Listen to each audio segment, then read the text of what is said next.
కార్తీక పురాణం 24 అత్రి ఇట్లు పల్కెను. అగస్త్య మునీంద్ర, నీకు కార్తీక వ్రతమందును హరిభక్తి ఎందును ఆసక్తి ఉన్నది. కాన కార్తీక మహాత్మ్యమును చెప్పెద వినుము. సావధానముగా విన్న ఎడల పాపములు నశించును. కార్తీక మాసమందు శుక్ల ద్వాదశి హరిబోధిని. ఈ ద్వాదశి సమస్త తీర్థ స్నాన ఫలమును ఇచ్చును. అన్ని ద్వాదశులలో అధిక ఫలము ఇచ్చునది. సమస్త యజ్ఞములను చేసిన ఫలమును హరిబోధిని యగు ద్వాదశి ఇచ్చును. ఇది కాక ఈ ద్వాదశి హరియందును ఏకాదశియందును భక్తినిచ్చును. కాబట్టి ద్వాదశి హరికి ప్రియమైనది. ద్వాదశి సూర్యచంద్ర గ్రహణముల కంటే అధిక పుణ్యప్రదము. ఏకాదశి కంటే 100 రెట్లు ఎక్కువది. సమస్త పుణ్యమును ఇచ్చునది. ద్వాదశి నాడు చేసిన పుణ్యము 1,000,000 రెట్లగును. ద్వాదశి పుణ్యదినము గనుక కొంచెముగా ఉన్నను పారణకు ఉపయోగించవలెను. కాని ద్వాదశిని విడిచి పారణ చేయకూడదు. ఇతర నియమములన్నింటిని విడిచి ద్వాదశి స్వల్ప కాలమందు పారణ చేయవలెను. కాని పుణ్యమును కోరువారు ద్వాదశిని విడువకూడదు. ఏకాదశియందు ఉపవాసమాచరించి మరునాడు ద్వాదశి కాలము అతిక్రమించక భోజనము చేయవలెను. ఉపవాసముండి మరునాడు ద్వాదశి భోజనము చేయుట పారణ అనబడును. ఈ విషయము తెలిసియే పూర్వమందు పరమ భాగవతుడైన అంబరీష మహారాజు పారణకు ద్వాదశిని విడువలేదు. ద్వాదశి ఉండగానే హరికి నివేదించి అన్నం భుజించుట పారణ అనబడును. అంతలో దుర్వాస మహాముని వచ్చి ఆతిథ్యమను వంకచేత భోజనమును యాచించెను. అంబరీషుడు సరేనని ద్వాదశి పారణకు దుర్వాసుని రమ్మనెను. దుర్వాసుడు పారణకు అంగీకరించి అనుష్ఠానము కొరకు వెళ్ళెను. ఆనాడు ద్వాదశి అతిస్వల్పముగా ఉండెను. దుర్వాసుడు రాకపోయెను. ద్వాదశి పోవుచున్నది. ఇట్టి సంకటము సంభవించినది. అప్పుడు హరిభక్తుడైన అంబరీషుడు విచారపడసాగెను. ఈ దుర్వాసుడు మునిశ్రేష్ఠుడు. పారణ కొరకు అంగీకరింపబడినాడు. ఇంతవరకు రాలేదు. ద్వాదశి అతిక్రమించి భుజించిన అధర్మమగును. బ్రాహ్మణుని కంటే ముందు భుజించిన ఎడల కోపించి అగ్నితో సమానుడై ముని శాపమిచ్చును గనుక ఇప్పుడు ఏది కుశలము? ఉపవాసమందెట్లు ఏకాదశిని విడువరాదో అట్లే పారణయందును ద్వాదశిని విడువరాదు. ద్వాదశిని విడిచిన ఎడల హరిభక్తిని విడిచిన వాడనగుదును. ఏకాదశినాడు ఉపవాసము చేయక ఏ దోషమునకు పాత్రుడనగుదునో ద్వాదశిని విడిచిన ఎడల అట్టి దోషమే సంభవించును. ఇదిగాక ద్వాదశి పారణాతిక్రమణము 12 ఉపవాసముల ఫలమును బోగొట్టును. కాన ద్వాదశిని విద్వాంసుడు విడువకూడదు. హరివాసరము పుణ్యదినము గాన విద్వాంసుడు విడువరాదు. దానిని విడిచనేని పురుషునకు పుణ్యసంచయము చేకూరదు. అనేక జన్మములందు చేసిన పుణ్యము హరివాసరమును విడిచిన ఎడల నశించును. అందువలన గలిగడి పాతకమునకు నివృత్తి లేదు. ఒక్క ద్వాదశి అయినను విడువకూడదు. దీనికి ప్రతీకారము లేదు. అనేక వాక్యాలతో పనియేమున్నది. ఇది నిజాము. హరివాసరమును విడిచిన ఎడల హరిభక్తియుండదు. హరిభక్తిని విడుచుట యందు నాకు మహాభయమున్నది. కాబట్టి ఎట్టి సంకటమందు హరిభక్తిని విడుచుట కంటే పారణమే ముఖ్యము.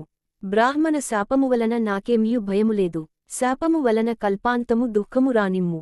ద్వాదశిని విడిచినచో హరివాసరము ఏకాదశులు 10 విడువబడినవియగును. హరివాసరమును విడిచిన ఎడల హరిభక్తి లోపించును.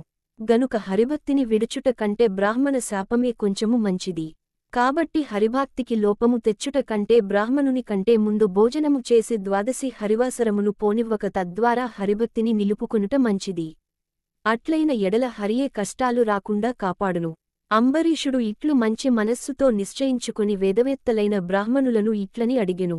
ఓ బ్రాహ్మణోత్తములారా, వినుడు. దుర్వాసుడు భోజమునకు వచ్చెదననెను. నేనట్లంగీకరించితిని. ఇప్పటికినీ రాలేదు. ద్వాదశి పోవుచున్నది. గనుక బ్రాహ్మణుని కంటే పూర్వము భోజనము చేసినందున బ్రాహ్మణాతిక్రమణము, ద్వాదశిలో పారణము చేయకపోతే ద్వాదశ్యతిక్రమణము గలుగును. గనుక మీరు బలాబలమును విచారించి రెండింట్లో ఏది యుక్తమో చెప్పుడు అని అడిగెను. ఆ మాట విని ఆ బ్రాహ్మణులు ధర్మబుద్ధితో ద్వాదశి యొక్కయు అతిథిగా వచ్చిన బ్రాహ్మణుని యొక్కయు గౌరవ లాఘవములను విచారించి ఇట్లనిరి. సమస్త భూతములయందును అగ్నిరూపుడైన ఈశ్వరుడే భక్ష్య భోజ్య చోష్య లేహ్య రూపమైన అన్నమును భుజించుచున్నాడు. ప్రాణవాయువు వలన జఠరాగ్ని ప్రజ్వలితమగుచుండగా జంతువులకు అన్నమును గోరెడి ఆకలి కలుగుచుండును. ప్రాణవాయువు చేత కొట్టబడిన జఠరాగ్ని సంతాపమును చేయుటకే క్షుత్పిపాసలనబడును. కాబట్టి ప్రాణ సహితముగా అగ్ని సర్వసురపూజితుడగుచున్నాడు. కాబట్టి సర్వభూతములయందున్న అగ్నిని నిత్యమూ పూజించవలెను. కాబట్టి తన ఇంటికి వచ్చిన శూద్రునిగాని చండాలునిగాని విడిచి భుజించరాదు. సాక్షాత్ ప్రథమ వర్ణమైన బ్రాహ్మణుని విడిచి భుజించరాదని చెప్పవలసినది ఏమున్నది? గృహస్థుడు స్వయముగా అతిథిని పిలిచి అతిథి కంటే ముందుగా తాను భుజించిన ఎడల బ్రాహ్మణావమానమగును. బ్రాహ్మణావమానము చేత ఆయువు, ఐశ్వర్యము, కీర్తి, ధర్మము ఇవన్నీయూ నశించును. ఇది ఏమి అది ఏమి మనస్సులో ఉండే కోరికై అనగా సంకల్పితమంతయు నశించును. బ్రాహ్మణులందరూ స్వర్గమందుండెడి దేవతలే అని చెప్పబడుదురు. దేవతలను తిరస్కరించుట చేత అంతయు నశించును. జాతి మాత్రము చేతనే బ్రాహ్మణులు దేవతలతో సమానులు. ఈ దుర్వాసుడు తపోవంతుడు. ఇతని విషయమందు చెప్పునదేమున్నది? ఓ రాజా, ఈ బ్రాహ్మణుడు కోపము చేయకపోయినను బ్రాహ్మణుని కంటే ముందు భుజించకూడదు. ఈ బ్రాహ్మణునకును ద్వాదశి పారణకు వచ్చదనని చెప్పి సమయానికి రాకుండుట అన్యాయమై ఉన్నది. ద్వాదశి పారణను విడిచి పెట్టిన ఏకాదశ్యుపవాసమునకు భంగము వచ్చును.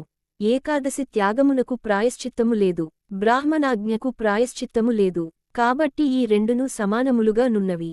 ఇందు గురుత్వము లఘుత్వము మాకు కనిపించుటలేదు. ద్వాదశి కాలమందు పారణ చేయని ఎడల హరి భక్తి లోపించును. పారణ చేసిన దుర్వాసుడు శపించును. ఎట్లైనను అనర్ధము రాక తప్పదు. అదియు కొద్దిది కాదు, గొప్ప కీడు కలుగును. బ్రాహ్మణులందరూ శాస్త్రములను ఇట్లు న్యాయముగా విచారించి యథార్థమును ఆలోచించి రాజుతో ఇట్లనిరి. ఇతి శ్రీ స్కాంద పురాణే కార్తీక మహాత్మ్యే చతుర్వింశాధ్యాయ సమాప్త.